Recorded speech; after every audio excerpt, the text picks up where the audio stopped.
Well, good morning.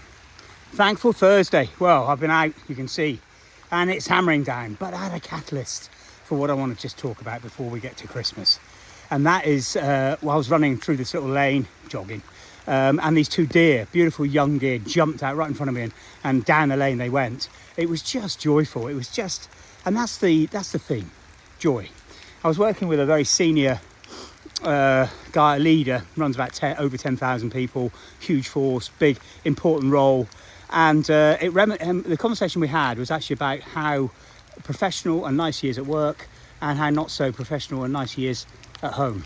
And it reminded me of a very great guy I worked with years ago who said on the opening sessions, when I asked them to be vulnerable and build some trust through vulnerability and say something that no one else would know about them, he stood up and said, listen, I just want everyone to know that actually I'm a lot nicer person I am at work than I am at home, and I'm going to change that.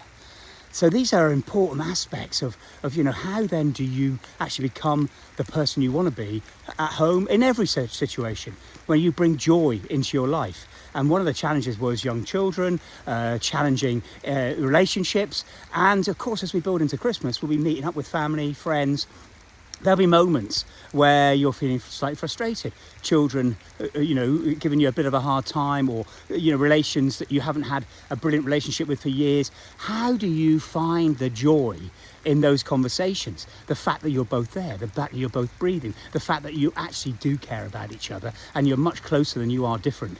So what today's about is gratitude of the things we have in our lives, but also bringing joy into every aspect of our lives. Not being, if it's pissing down with rain, look at this. I mean, it's been hammering down all the way around. I've absolutely loved it. And those deer were a sort of added bonus. But how do you do it? How do you bring joy? Even though there'll be tough, shitty things going on in your life, as they are in mine, as in everyone's.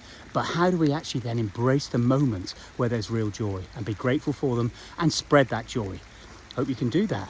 Happy days. Have a happy Christmas and a wonderful 2026. Loads of love.